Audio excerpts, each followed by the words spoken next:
being here, and happy Pride Month. We have a few exciting announcements here today that are really going to improve our long-term tornado response and really help us dovetail into more of a recovery phase as we're kind of moving forward here. The first is that the city has secured a new and large warehouse that will serve as a key distribution center for large-scale donations. This will allow us to better connect, coordinate with community-based organizations the goods that will be distributed through distribution hubs in the community. This warehouse has 140,000 square feet. It's being prepared right now as we speak. We've leased it for 6 months with the potential for expansion and extension on that. We're very, very pleased that this will be a hub site that will allow us to receive very large scale donations and then to distribute them to the smaller hubs throughout the community that will really act as the point of contact for the community who is going to need these resources for many, many months to come. Again, this will really help take the burden off some of the incredible organizations that were able to activate immediately, like the Urban League, Action St. Louis, For the Culture, STL, and For the Ville. They've done a tremendous job, and this is a way for us to continue to support those efforts, to support them better, and to support them for the long haul. We are also going to be launching, we have identified $5 million of ARPA funds that were allocated to stabilization of buildings to weatherproof them. So we will be announcing the details of that, but the identification and the solidification of $5 million of ARPA funds, we know we've got to get these funds out as quickly as possible to really help ensure that residents can stabilize buildings that are badly compromised. And we want to make sure that in deploying these funds, we're able to protect those buildings for the duration of time it's going to take to really get them rehabilitated. We've also been in productive, collaborative conversations with President Megan Green and the Board of Aldermen about allocating some RAMS funds that we'll see some announcements coming in the days ahead. On the health side of things, I'm very proud to announce that Dr. Alex Garza will be serving as health and medical advisor for the disaster recovery. He's here with us today. As we know, health concerns caused by natural disasters do not end when the immediate disaster is over. There are so many lingering health concerns, in particular when tornadoes hit, tornado lung infections, carbon monoxide poisoning, many other issues, and we will have a consistent long-term approach to advising the public and advising the city on how to make sure that we're best protecting our communities. We know that as a city we have a responsibility to give the public the best possible tools and protocols to stay healthy, and of course we couldn't think of anybody better suited to do this work than Dr. Garza. Dr. Garza, as you may know, serves as the Chief Community Health Officer for SSM.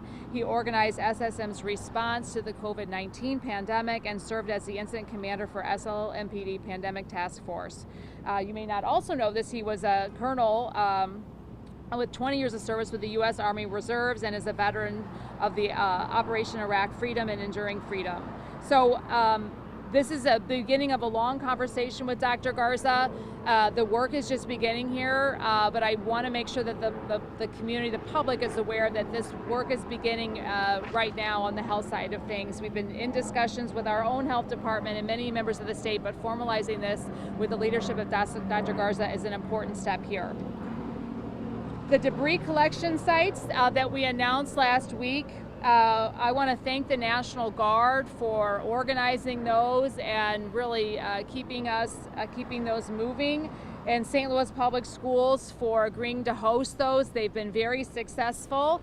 We visited them over the weekend several times, and I'm proud to report that residents are using them well, and very grateful for them. It's my understanding we've had over 200 people site visits using dumping using them as holding spots. We are the National Guard removing that debris on a daily basis to make sure we're not piling it up, but really allowing that path for folks to get the debris out of their lived communities.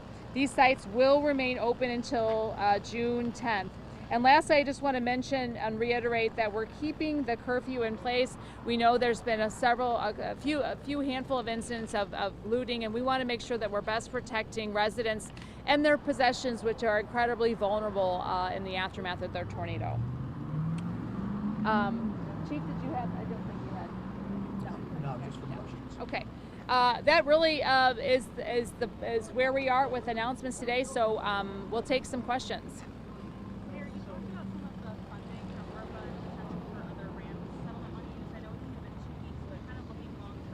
Sure. What the future of the city holds for rebuilding, for bringing in people and businesses, whatever maybe to make North City thrive. What does that look like? What conversations have been had? We have been having so many conversations, starting with the ARPA funds. I want to say too that when looking at ARPA funds and what can be used there, we know first and foremost those are the funds that have to be deployed most quickly because they have a timeline associated, a deadline.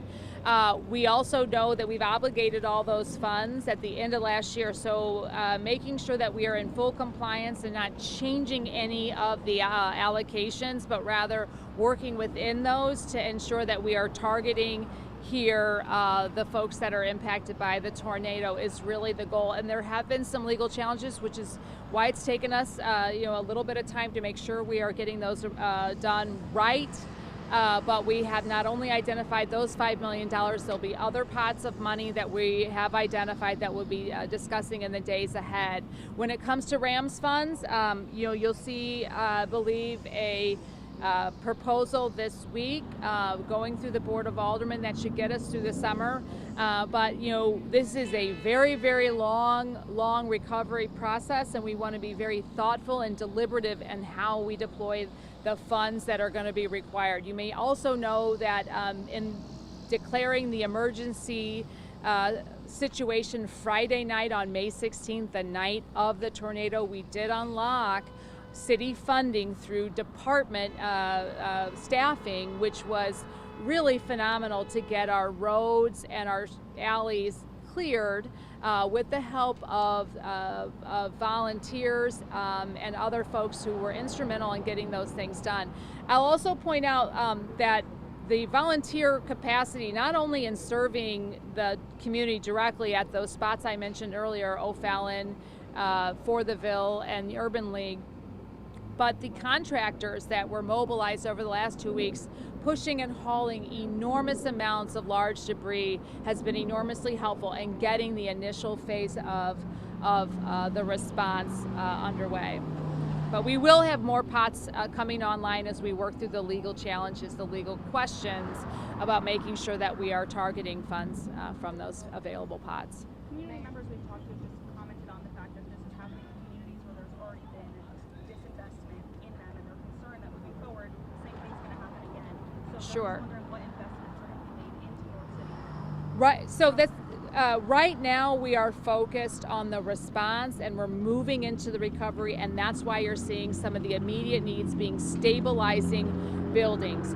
We do not want to move into the rebuilding phase without community, and we know we're still experiencing trauma, and we still have so much immediate need that we're working through. So, it's a balance here. We know that community is very frustrated. We don't have the plan fully fleshed out yet, but we certainly can't have the plan fully fleshed out yet without the community at the table. And right now, the community is doing so much triage work and making sure that we are getting through the immediacy of the disaster first. So those will be long-term conversations. This is a long road. We don't want to rush it. We don't want to overlay plans on a community that has already been so traumatized without their seats at the table. You may know that some of the different groups that are volunteering and organizing in the community to help the relief effort were also organizing politically against your campaign for rival campaigns. Some of them in the weeks after the tornado have charged your office with not having enough of a plan or skipping out on meetings they had with them. Do you have any response to some of their claims, and what do you make of their critique? I'll say that regardless of political affiliation, whether it comes to me or anybody, the city is doing the very best we can to serve everyone. Some of the organizations that you just referred to have been doing absolutely incredible work on the ground serving communities. Regardless of who they supported in the past or will support in the future, we will do everything we can to support their efforts because the community needs it. And frankly, they're doing phenomenal work. And as those meetings have taken shape over the last few days, we've met with some of those folks, I believe this morning again. I think there was a hiccup last week regarding one meeting, but we are absolutely looking to partner in good faith. We believe they're coming to the table in good faith as well. And it's these kind of partnerships that really bring hope to the collaborative spirit that we need to move forward. So we're committed to working with folks regardless of where they stand on me or anybody else politically. Mayor Spencer, Mr. Gary, on behalf of the people, with the people, by the people. Mr. Gary, everybody knows who you are. Well, I want to thank you all so much for all that you all done to help bring this city together. My question was for the young people. Summer is here, and so what is the plan for summer recreation? Because the kids, they're trapped on the porches. We don't know. So what is the plan? What are we going to do about the young people for the summer? The plan for young people in general, we have had rec centers and so many aspects that we were planning on expanding this year.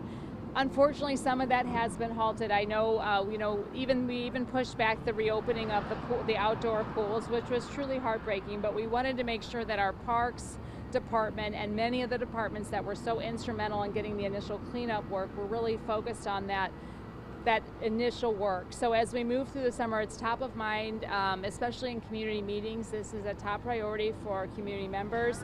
So we're going to be looking for ways in which we can partner with community organizations that may have more capacity than our city does right now. We don't want to divert from the necessary work of the cleanup to make our communities livable again.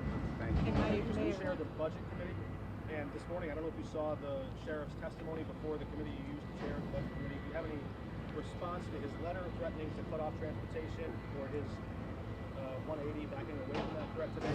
He's still asking the city for more money. What do you make of his latest developments? I did hear about the budget committee hearing this morning. Unfortunately, I wasn't able to really watch it. I got briefed very, very minimally about it. I will say that the responsibility to transport prisoners in our custody to the hospital when they are in medical need, extreme medical need, is a very important responsibility, and one that should not be taken lightly, should not be played with, and should not be at all in question. The sheriff's budget, which as my understanding is wildly outside of the scope of what was originally allocated to that department, is jaw-dropping to me, especially in light of some of the expenditures which I don't agree with. Golf carts, additional lobbyists, the mass firing of staff members, which ended up costing hundreds of thousands of dollars. So we are continuing to monitor that situation, but my priority is ensuring that any human being in the custody of the city of St. Louis, when they need medical assistance, can be reliably and without a doubt transported to the hospital. Quick follow-up on that. The Holy Joe Society has cited all those things you just listed to ask the city councilor to sign off on a quo warranto to push him out of office. Would you support, or would you ask the city councilor to sign on to that legal effort? We've just started looking at that. That's a very serious action. And I know a lot of folks are calling for serious action, given what the sheriff has threatened to do. To refuse to transport sick prisoners to needed medical assistance. So these are all very, very serious claims. I'm not prepared to comment on that, but I am prepared to say I'm committed to making sure people can get to the hospital when needed. Mayor, there's roughly 70% of homeowners who are without insurance. Do you guys have any plans to help either the underinsured and those without insurance? We are building some of those. I will say when the governor was here, it's been almost 10 days now, in particular some of those conversations that community members were elevating to our state, our highest state elected leader, Governor Mike Kehoe. In those conversations, he really heard those main concerns, and they've borne out in the data that we've seen. Almost 70%, I think, is estimated to be uninsured in the affected zone. And he took it to the state legislature. There's a bill before before the state right now of $25 million to provide assistance, direct assistance to and underinsured homeowners. We're very supportive. We want to see that move through, and we're looking at other ways that we can be supportive of residents who may have had homes in their families for decades. And you know, I think one of the important aspects here is to really address, I think, the misconceptions about underinsured. A lot of folks in the affected area could not insure their home for the value that the home actually has. You know, it may have a fair market value of $65,000, but a 3-story, 3,000 square foot home could not possibly be rebuilt for that amount. And that is really the definition of underinsured. And so we're looking at ways in which people are further victimized by circumstances that were frankly out of their control to begin with. Yeah. Can you talk about the warehouse? Uh-huh. Who's going to be at the warehouse? Sorry. I'll come right over back to you. Yes, the warehouse. Yes. Well, I'm not going anywhere. I am starting to sweat, but I'm not going anywhere. Yes, the warehouse. Yeah, and just kind of what organizations, what groups are going to be at this warehouse? We're working through all the details and the organizations that are going to be at the table, but we feel confident that a lot of the organizations that you've seen very visibly really participating in distribution, we're going to be able to continue to serve. We're going to be able to serve better. A lot of these organizations that have been boots on the ground have been doing a lot of that work themselves. We've been, supportive where we can, and we will continue to do that, but expanding the ways in which the city can contribute.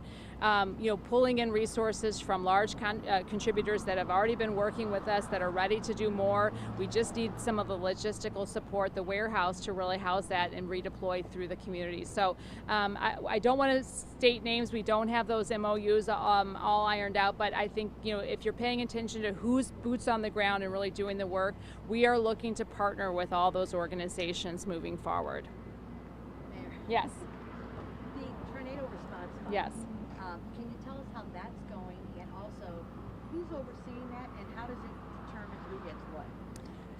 I'm not prepared to talk a whole lot about that, only because I don't have the details you're probably looking for. What I will say, we have a tornado response fund. It's housed at the Community Foundation. We're still working on the board. The board will determine where those funds go, but we have set this up specifically so there's no overhead. The Community Foundation has been so gracious and so generous in ensuring that all proceeds go directly to victims and go to the effort rather than having the overhead usually are often associated with nonprofit organizations that are collecting funds. So how they'll be deployed will be set by that board that we're still working on solidifying, but it's important to know that all funds associated with it will go to victims, and there'll be transparency associated with all of those funds and where they end up going. We've gotten some big contributions.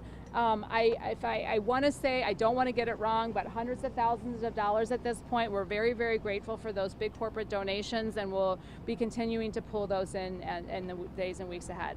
Mayor, I've spent a lot of time over on Newstead and the hardest hit tornado area around Newstead, Labadee, Oh, and other sure. places. Yeah. And we talked to a lady who's sleeping in a tent next to her level house. She says she has not seen officials over there, hadn't even seen her own alderman over there, or of course yourself. And I know you've gotten to a lot of areas.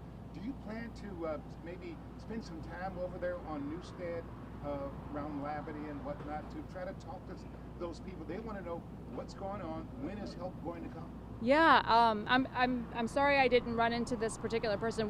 I've personally been on Newstead a couple of times. Actually Saturday after the tornado, I spent a good amount of time over there. That was before those, you probably know, but on the east side of Newstead, a whole tranche of buildings has now been demoed. That was actually Bellin Wrecking, who came over on Saturday morning and spent the entire day doing some compassionate demolition, helping residents pull personal belongings out of the wreckage of their homes. They were there from 8 a.m. until 6 p.m. that night. We stopped by, we brought some additional, there was a tent there at at the parking lot that was set up for several days, cooking, giving all sorts of things away. We helped to make sure they had some things that they needed. But we've been stopping by there. I mean, you're absolutely right. That whole area, that is a poor part of the city that had the tornado absolutely decimate. Those homes were completely destroyed. That one remaining structure on the corner, by the way, had just put a roof in, installed that roof the day before the tornado struck. So absolutely heartbreaking amount of devastation. Those were owner-occupied homes, many of them. This is all those folks have. And so I'm sorry I didn't meet that particular woman, but we have spent some time there, and we will continue to go by and make sure that We'll we're... try to see if you can get by and talk to the lady in the tent. The Urban League has put up in a hotel.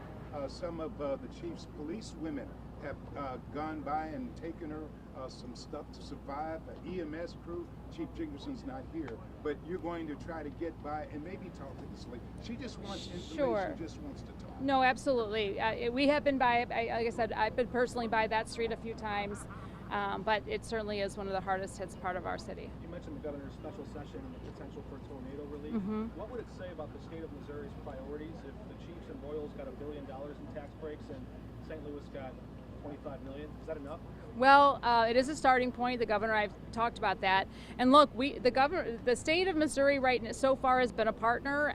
We're going to lean into that, and we are operating in good faith. I believe our governor is doing the same. Having him show up here 3 times within the first 10 days after this tornado is sort of unprecedented. Really walking around with me, with others, talking to people, hearing directly from the folks that have been impacted. That is where the uninsured proposal even came from. It was from community being impacted, talking directly to the governor of the state of Missouri, and I have a lot of hope in that, and I'm going to move forward leaning into a good relationship with the governor on the recovery of this tornado. What is the timeline to get the impacted tenants fund up and running, and do you support the city budget committee suggestion or recommendation to transfer $1 million from reserves to this?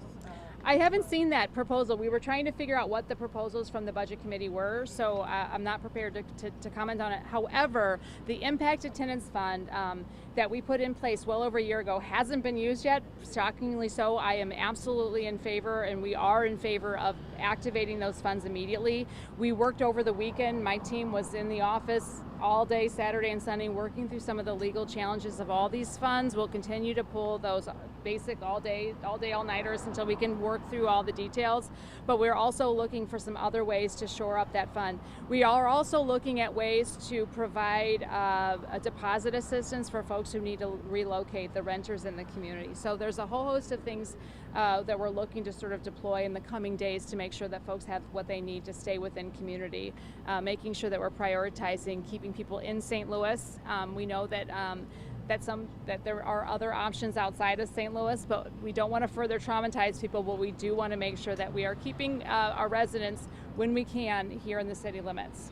There's a few homeowners that are saying that FEMA is not allowing them to set up temporary housing or camp on their properties. Can you clarify why or what to some of the residents? Well, the FEMA, we don't have FEMA declaration right now. So I think what some residents are doing are contacting FEMA, and they're hearing that they don't have a designation. And so that can be really confusing. We are actively working on it. We have not been denied FEMA. We are on the list. There are 10 applications currently before FEMA right now. Missouri has 3 of them. We've been hit pretty hard as a state. St. Louis is one of those applications before FEMA. And I'm going to remain hopeful that we are designated a national disaster because I do see our elected officials on both sides of the aisle working with me, working with us, working with our city to get that designation. The issue with regards to tents and other temporary housing on private properties is a bit of a separate issue. We recognize that many people are sheltering within their own property in non-conventional ways, and we are working with the building division to clarify how they can do that safely and within code. We know that that's not currently within city code, so we're trying to make some exceptions while being mindful of kind of the rest of unintended consequences that could come from it. I don't know if you saw the There's a recent piece in St. Louis Magazine talking about the future of rebuilding in the city, and it suggested maybe one way to do that faster is by rolling back some of the regulations that make building so onerous. Is that something that you're considering and cutting down? The green buildings? Huh? Did you say green buildings, Mark? Rebuilding? Rebuilding. Yes, so we are looking, the building division in conjunction with planning, our office, and a whole host of other city departments are looking at ways to streamline the permitting process. We recognize that right now going through the Board of Adjustment and other pieces are extremely onerous. We're also in the process right now through the St. Louis Land Use Plan, the SLUP, as many of you may know it, are reestablishing the land use for the city, which will dovetail immediately into a zoning overlay, rezoning for the entire city. So we're trying to be as mindful as we can about that and making as many exemptions to those code regulations while maintaining safety for construction, whether it's rehab or new construction. So there's a balance there. I can tell you that it's a priority and it's one in which we are fully engaged on. We do want to come down on the side of making it as easy as possible and as quick as possible to get those things. On that front, one thing I forgot to mention was that one of the concerns that was raised on the health side this morning was that in tarping, we want to encourage people to make sure that if there are vents inside your home, that you vent those out and you're not tarping over that, where there's some concerns about CO2 and other things that could be dangerous to your health that could be trapped inside of your home unintentionally and unknown to you if you've got the tarps enclosed some of those vents, whether they're chimneys, whether they're sewer, other types of vents that may be open or broken within the home structure. Make sure that you're trying to do your best to identify those and vent them outside of your home, outside of the Mayor, yeah. You know what, Rasmus? I don't mind taking questions. We can let these guys go because they're in suits, but I don't mind. I just take questions. Mayor, We haven't done one of these in a couple of Leslie days. So. Bell. How about this? Do you guys have any questions? I have a question, but For I'm the gonna let chief? him. I'll let him. Shout out to your officers, Chief. Yeah. Your police women. There's the police department is still on 12-hour days, and this is a tremendous service to our community. And I also give a shout out to our chief and all of our police department for really being all hands on deck, keeping the rest of the city safe as well, and really pulling these ongoing 12-hour shifts to ensure that we're doing that. Okay, Dr. Garza, Chief. Yeah. So I second the thanks to you guys for all of your hard work and dedication. I had a question. Have there been any arrests at this point for people stealing bricks in the city, or any more arrests for wire thefts? No, I've heard people talk about bricks possibly being stolen. Nobody has officially reported that, but it's something that we have so many officers in the area. I ask people to call 911. If that's happening, we will investigate. Because of the curfew, anybody that's suspicious that comes into the area, we are actually having conversations. We use the curfew very judiciously. We've only given out 8 in the last, since 18 days. And so we don't want it to be oppressive. We want to work with the community, but people that might have some ill intent that are in our community that we talked about, we have made close to 19 arrests on individuals that are stealing wire. Now the wire goes to the electricity from Ameren, and also when you have the other things from Spectrum, Charter, and also AT&T. That's preventing our community to recover, and when they're doing that, we take that seriously, and so does the circuit attorney. So those utility companies are making the complaint. We are actually putting it out on Facebook. If you take a look at our social media, we are cataloging it. You can take a look at it. We are making those arrests, and other individuals, we've made several other arrests, but nothing more than we would the rest of the city's doing. And I want everybody to remember, although we're putting a lot of officers in this community and in the impact area, the mayor talked about it. Putting people on 12-hour tours, it's not sustainable for the whole year, but it's certainly sustainable for what we're doing when we're dealing with a natural disaster. It also puts more officers in the rest of the city as well. So nobody's losing the officers. You actually, because of the 12-hour shifts and the work that the officers are doing, including, listen, coming under the St. Louis Metropolitan Police Department, so do the park rangers. You can see their car. They're assisting. We have city marshals.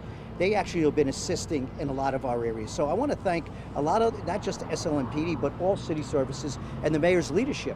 And then these are the things that we're doing. So I want to make sure the community knows that we're here. You see our command post. It's been over here. I think it's better set here than going back to North Patrol. I'll probably have to remove it at some point But that point isn't right now. And we want to make sure the community knows that we're here with them. We'll continue to do those overnight tours. We'll do them during the day tour. And we're here with you to make sure that we can expedite, help, keep people safe. And that's our promise back. And also you can hear the mayor's actually give that statement as well with the support she's giving the St. Louis Metropolitan Police Department. Thank you. All right. Mayor, I talked to I Wesley. will take. I mean, do we have a whole lot more questions? No, Yeah, just one more. me. Okay. Elliot? Yeah. I got everybody laughing. Mayor, I talked to Wesley Bell, Okay. who said he was disappointed at the pace of the federal government in getting this FEMA process approved. Are you equally as disappointed? Well, I want to see FEMA here today. And there's no doubt about that. I know that no city, including our city, can shoulder this work alone. It is impossible. And cities across the United States, no city is equipped to deal with a disaster the size of this tornado, period. And we need FEMA. We need FEMA's help. I do know that, like I mentioned, there are other proposals before FEMA going back to April 12th. So we are not the oldest. In fact, we are the newest application. We do have the support of our governor, and I am going to remain constructive and hopeful through this process because I believe it's the best way for us to move forward and the best shot at getting the federal partnership that we need to be able to serve best our community. I want to speak on behalf of Action St. Louis, For the Culture, Mission St. Louis, Show Peace, Diamond Diva Empowerment Foundation, For the Bill. Can you speak on the efforts and everything that they're doing? When can the city come in to assist them and acknowledge what they're doing? Yeah, the work that those organizations that you just mentioned are doing is phenomenal. And while the city was busy trying to clear roads, make streets safer for Ameren to do the work, and working on these FEMA designations and all that the logistical side of things, those are the folks that were able to mobilize immediately and help to drive the resources into community. We've been in conversations with all of those organizations over the weekend, last week, again this morning, trying to work out how and understand their needs as moving forward and how we can best assist them. And I am confident that we're going to have some collaborative efforts moving forward. That's part of the. Because they're tired. They are tired. No, tired. and they have Everyone been. wants answers. Yes. We have official communications through my office with all of those organizations. Those are ongoing. I do not want to trump those efforts because those direct communications with our operations and logistical teams are so important. And I don't, as the mayor, want to be shifting that one way or the other. One of the questions earlier from Elliot was about the political aspect of it. My team has been working in good faith, absolutely, to support the organizations that are doing the work, regardless of any of that, because frankly, the work they're doing is phenomenal, much needed, and it's our role to be supportive, and that's what we're going to do moving forward. At this point, An update on the potential waiver for the 25% insurance payout? Yes. One question that's been top of mind for those who are insured is whether or not the city, how we can constructively move forward with the 25% escrow requirement on insurance payouts for large calamity on properties. And as I mentioned, that law in the books is very, very helpful to support community when a property has been very, very badly damaged, and ensuring that the property owner comes to the table and rectifies the property for the betterment of the community, doesn't leave a wrecked building to further victimize the community. In this case, however, we do recognize that is further hardship. So we are working through the details of that. We'll have something on these coming weeks. We understand that insurance companies haven't made those full payouts yet, and so before those happen, we do anticipate having a solution to that. And we do not intend to keep escrow money from property owners, homeowners who have been victimized by the tornado. We just need to work through the legal questions about making sure that we're doing that in a thoughtful way that doesn't jeopardize the program moving forward.